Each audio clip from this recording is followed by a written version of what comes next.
তোমাদের এখনো পর্যন্ত কি বাংলা বাড়ির প্রথম কিস্তির যে 60,000 টাকাটা সেটা আপনার অ্যাকাউন্টে আসেনি? তো সেক্ষেত্রে আপনাদের কি করতে হবে অথবা কবে আপনার টাকা আপনার অ্যাকাউন্টে আসবে?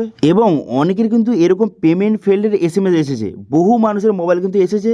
তো সেক্ষেত্রে তাদের কি করতে হবে অথবা এই প্রবলেমটা কিভাবে আপনি সলভ করবেন, এবং যারা কিন্তু সরাসরি মুখ্যমন্ত্রী হেল্পলাইন নাম্বারে যারা কল করেছিলেন তাদের টাকা কবে দেওয়া হবে, তাদের ভেরিফিকেশান কবে শুরু হতে চলেছে, এবং সঙ্গে যারা নতুন আবেদন করতে চাইছেন তারা নতুন আবেদন কিভাবে করবেন সেটা কিন্তু এই ভিডিওতে আপনাদের স্টেপ বাই স্টেপ জানিয়ে দেবো। সেই জন্য ভিডিওটা প্রথম থেকে শেষ পর্যন্ত অবশ্যই দেখবেন মনোযোগ সহকারে, এবং আমাদের চ্যানেলে প্রথমবার ভিজিট করে থাকলে আমাদের চ্যানেলটিকে সাবস্ক্রাইব করে রাখুন এবং পাশে থেকে বেল আইকনটিকে অবশ্যই প্রেস করে রাখুন। তো চলুন আজকে ভিডিওটা শুরু করা যাক। আচ্ছা, এখানে কী বলা আছে আপনাদের পুরো বলে দিই, তারপরে পুরো বিস্তারিত আপনাদের বুঝে বলছি। এখানে বলা হয়েছে যে পশ্চিমবঙ্গের জন্য অত্যন্ত খুশির খবর যে রাজ্য সরকার নিজস্ব উদ্যোগে বাংলা বাড়ি প্রকল্পের অধীনে গৃহহীন এবং কাঁচা বাড়ির মালিকদের জন্য আর্থিক অনুদান প্রক্রিয়া শুরু হয়েছে।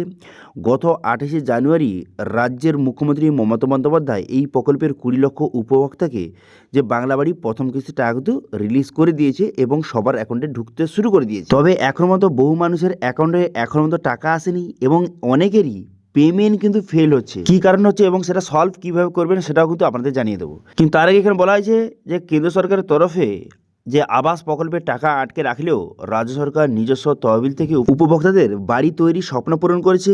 এই প্রকল্পের আয়তায় 1,20,000 টাকা দেওয়া হবে। এবার প্রথম কিস্তির টাকা কিন্তু সবার যে অ্যাকাউন্টে ঢুকতে শুরু করে দিয়েছে, প্রথম কিস্তিতে 60,000 টাকাটা। এবার সময়সীমা কত দিয়েছে যে 28শে জানুয়ারি টাকা ছাড়ার ঘোষণা হয়েছে এবং পরবর্তী 7 দিনের মধ্যে যে উপভোক্তাদের অ্যাকাউন্টে টাকা পৌঁছে যাবে।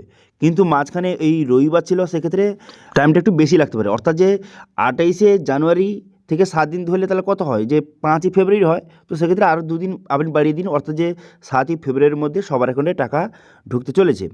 এবার সেটা এসএমএসও কিন্তু অনেকের এসে গেছে যে যে টাকা ঢোকার এসএমএস, এবং সঙ্গে যে রাজ্য সরকারের তরফ থেকে যে আশ্বাস দেওয়া হয়েছে যে 7 দিনের মধ্যে আপনার অ্যাকাউন্টে টাকা আসবে, সেরকম একটি এসএমএস কিন্তু সবার মোবাইলে ইতিমধ্যে পাঠানো হয়েছে। ঠিক আছে, বহু মানুষের যে মোবাইল কিন্তু এসেছে। তবে যেরকম বহু মানুষের অ্যাকাউন্টে টাকা এসেছে সেই রকম বহু মানুষের এখনও পর্যন্ত অ্যাকাউন্টে টাকা আসেনি এবং অনেকেরই পেমেন্ট ফেইল্ডের কিন্তু এসএমএস পাঠানো হয়েছে। ঠিক আছে, দেখতে পাচ্ছেন এরকম কিন্তু পেমেন্ট ফেইল্ডে কিন্তু এসএমএস বহু মানুষের মোবাইলে কিন্তু এসেছে। এবার এটা কী কারণে হয়েছে বা কী কারণে এই এসএমএসটা এসেছে অথবা এটা সলভ কীভাবে করবেন আপনাদের জানিয়ে দিই।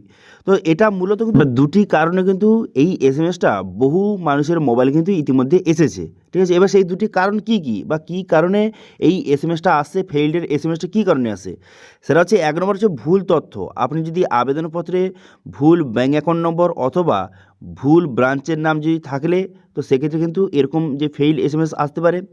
এবং দ্বিতীয়ত হচ্ছে আইএফসি কোড সমস্যা, অর্থাৎ যে সাম্প্রতিক সময় বিভিন্ন ব্যাংক অন্য ব্যাংকের সঙ্গে কিন্তু মার্জ হয়ে গেছে। তো সেক্ষেত্রে তাদের কিন্তু পুরনো যে আইএফসি কোডটা সেটা কিন্তু পরিবর্তন হয়ে গেছে, সেটা কিন্তু আপডেট করা হয়নি। বাংলা বাড়ির যে আবেদনপত্রে আগের যে আইএফসি কোডটা কিন্তু দেওয়া আছে, কিন্তু এখন বর্তমানে যে ব্যাংকটা অন্য ব্যাংকের সঙ্গে মার্জ হয়ে যাওয়ার ফলে যে আইএফসি কোডটা পরিবর্তন হয়ে গেছে, কিন্তু সেটা কিন্তু সেখানে আপডেট করা হয়নি। ঠিক আছে, বাংলা বাড়ির যে আবেদনপত্রে, সেক্ষেত্রে কিন্তু এই রকম ফেইল্ড কিন্তু অনেকের কিন্তু হচ্ছে।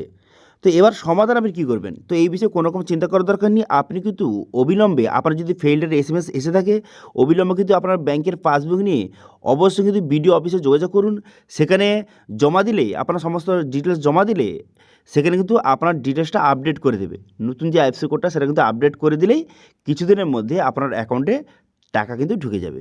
ঠিক আছে, তো এবার বললে কি যারা যারা সরাসরি মুখ্যমন্ত্রী হেল্পলাইনে কল করেছিলেন তাদের বর্তমানে স্ট্যাটাস কী অথবা নতুন আবেদন আপনি কীভাবে করবেন এবার আপনাদের বলে দিই। দেখুন, সরাসরি মুখ্যমন্ত্রী হেল্পলাইন নাম্বারে বহু মানুষ কিন্তু কল করেছিল।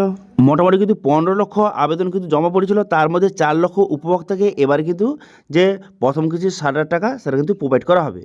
কিন্তু এবার যারা সরাসরি মুখ্যমন্ত্রী কল করেছিলেন তার পুরো লিস্ট যদি দেখতে চান সেক্ষেত্রে ভিডিও ডিসক্রিপশনে আমি প্রোভাইড কিন্তু করে দিয়েছি, সেখান থেকে গিয়ে আপনি চেক করতে পারেন। এবার এই যে 4 লক্ষ উপভোক্তাকে এবারে টাকা যে প্রোভাইড করা হবে, এখনও পর্যন্ত কিন্তু এই 4 লক্ষ উপভোক্তা, ঠিক আছে, তাদের কিন্তু অ্যাকাউন্টে এখনও তো টাকা আসেনি। কেন আসেনি? কারণ তাদের বর্তমানে ভেরিফিকেশান কমপ্লিট হয়নি এখানে বলা হয়েছে যে ভেরিফিকেশান কমপ্লিট হয়ে যাওয়ার পর তাদের অ্যাকাউন্টে কিন্তু টাকা ঢুকতে শুরু করবে। তো সেই জন্য আগের ভিডিওতে আপনাদের বলেছিলাম যে এই ভেরিফিকেশান কিন্তু এই ফেব্রুয়ারি মাসের সেকেন্ড সপ্তাহ থেকে শুরু হয়ে যেতে পারে। ঠিক আছে, কিছু রিপোর্টে জানা যাচ্ছে যে ফেব্রুয়ারি মাসের সেকেন্ড সপ্তাহ থেকে এদের ভেরিফিকেশান শুরু হয়ে যেতে পারে। এই যে 4 লক্ষ উপভোক্তাদের ভেরিফিকেশান শুরু হয়ে যেতে পারে। যদি ফেব্রুয়ারি মাসের সেকেন্ড সপ্তাহ থেকে ভেরিফিকেশান শুরু হয়ে যায়, সেক্ষেত্রে ফেব্রুয়ারি মাসের শেষ সপ্তাহের দিকে টাকা কিন্তু সবার অ্যাকাউন্টে ঢুকে যেতে পারে। ঠিক আছে, বোঝা গেল, ক্লিয়ার? এবার বললে কি নতুন আবেদন, অনেকে কমেন্ট করেছিলেন যে নতুন আবেদন আমি কীভাবে করব। দেখুন, নতুন আবেদন করতে গেলে এখন বর্তমানে যদি আপনি বিডিও অফিস অথবা পঞ্চায়েত অফিসে গিয়ে নতুন আবেদন করতে চান, সেক্ষেত্রে কিন্তু হবে না।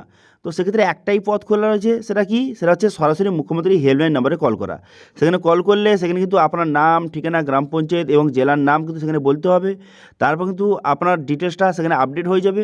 তারপরে আপনার ডিটেলসটা, আপনার যে ফোন করেছেন, ঠিক আছে, আপনার ডিটেলসটা কিন্তু আপনার এলাকায় যে বিডিও অফিস রয়েছে সেখানে কিন্তু পাঠিয়ে দেওয়া হবে। তারপরে বিডিও অফিসার কিন্তু আপনার বাড়ি ভেরিফিকেশান করতে আসবে। ভেরিফিকেশান হয়ে যাওয়ার পর, সমস্ত কমপ্লিট হয়ে যাওয়ার পর আপনার নামটা কিন্তু যে আবাস লিস্টে কিন্তু তুলে দেওয়া হবে। ঠিক আছে, কিন্তু তবে বললে কি, এখন যদি আবেদন করেন এবারে কিন্তু টাকা পাবেন না। ঠিক আছে, এখন যদি আপনি আবেদন করে রাখেন, সেক্ষেত্রে পরবর্তী সময় আবার যখন বাড়ির টাকা ছাড়া হবে, তখন কিন্তু আপনার নামটা সেখানে এন্ট্রি কিন্তু করে দেওয়া হবে। ঠিক আছে, বোঝা গেল বিষয়টি? তো সেই জন্য আপনাদের জানিয়ে দিই যে বর্তমানে কিন্তু যাদের অ্যাকাউন্টে এখনও তো টাকা আসেনি, তারা কিন্তু 7 দিন ওয়েট করুন।